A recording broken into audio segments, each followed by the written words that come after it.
ఇక భోగాపురం ఎయిర్పోర్ట్, మనందరికీ కూడా తెలుసు భోగాపురం ఎయిర్పోర్ట్ గురించి. ఆ భోగాపురం ఎయిర్పోర్ట్ ఎలాంటిది అనంటే, ఆ భోగాపురం ఎయిర్పోర్ట్ చుట్టూ చంద్రబాబు నాయుడు గారి బినామీలకు భూములున్నాయి. చంద్రబాబు నాయుడు గారు కొలువులో మంత్రిగా పనిచేస్తున్న వ్యక్తికి అక్కడ బినామీగా భూములున్నాయి. చంద్రబాబు నాయుడు గారి హయాంలో ఎంపీగా ఉన్న వ్యక్తికి అక్కడ భూములున్నాయి బినామీగా. కానీ వాళ్ళ భూములు ఏవి కూడా చంద్రబాబు నాయుడు గారు ముట్టుకోరు. రైతుల భూములు మాత్రం బలవంతంగా లాక్కునే కార్యక్రమం చేస్తాడు ఈ పెద్ద మనిషి చంద్రబాబు నాయుడు గారు.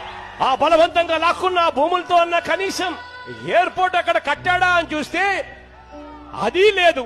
ఆ ఎయిర్పోర్ట్ కట్టడానికని టెండర్లు పిలిస్తే ప్రభుత్వ రంగ సంస్థ ఎయిర్పోర్ట్ అథారిటీ ఆఫ్ ఇండియా అతి తక్కువ ధరకు కోట్ చేసి ఎయిర్పోర్ట్ అథారిటీ ఆఫ్ ఇండియా ప్రభుత్వ రంగ సంస్థ ఆ ఎయిర్పోర్ట్ కట్టే పనులను చేజిక్కింది.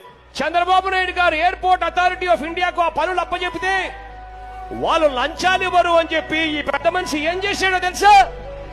ఈ పెద్ద మనిషి ఆ టెండర్లను రద్దు చేసిన పరిస్థితి మనమంతా కూడా చూసాం.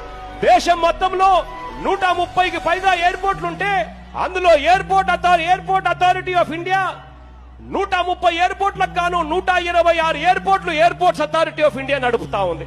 అటువంటి ఎయిర్పోర్ట్స్ అథారిటీ ఆఫ్ ఇండియా కు టెండర్ వస్తే టెండర్ను రద్దు చేసిన పరిస్థితి మనమంతా కూడా చూస్తా ఉన్నాం. మళ్ళీ ఈ పెద్ద మనిషి కొత్త టెండర్లు పిలవడానికి ప్రయత్నం చేస్తున్నాడు. కొత్త టెండర్లు పిలిచే కార్యక్రమంలో airport authority of India qualify కాకుండా ఈ పెద్ద మనిషి ప్రీ క్వాలిఫికేషన్ క్రైటీరియా పెట్టాడు. ఈ పెద్ద మనిషి ఎంతటి దారుణంగా ఉందో చూడండి పరిపాలన అని అడుగుతా ఉన్నా. ఇంత దారుణంగా పరిపాలన సాగిస్తా ఉంటే ఇక్కడ ఇదే పెద్ద మనిషి అశోక్ గజపతి రాజు ఈయన ఆధ్వర్యంలోనే సివిల్ ఏవియేషన్ మినిస్ట్రీ ఉంది. అంటే విమానాలు ఎగిరే మినిస్ట్రీ ఈ అశోక్ గజపతి రాజు గారి చేతిలో ఉంది. అశోక్ గజపతి గారి చేతిలో ఉండగానే ఎయిర్పోర్ట్స్ అథారిటీ ఆఫ్ ఇండియాను పక్కన పెట్టి తన కళ్ళ ముందరనే తన శాఖలోనే చంద్రబాబు నాయుడు గారి దగ్గరుండి అవినీతి చేస్తా ఉంటే ఈ పెద్ద మనిషి ఏమీ ఏరడం లేదు అనంటే ఇంతకన్నా దారుణమైన వ్యక్తి ఎవరైనా ఉంటారా అని అడుగుతా ఉన్నాను మీ అందరి తరపున. నేను మీకు ఆత్మ గౌరవం లేదా, సిగ్గు లేదా, శరం లేదా, ఏం లేదు.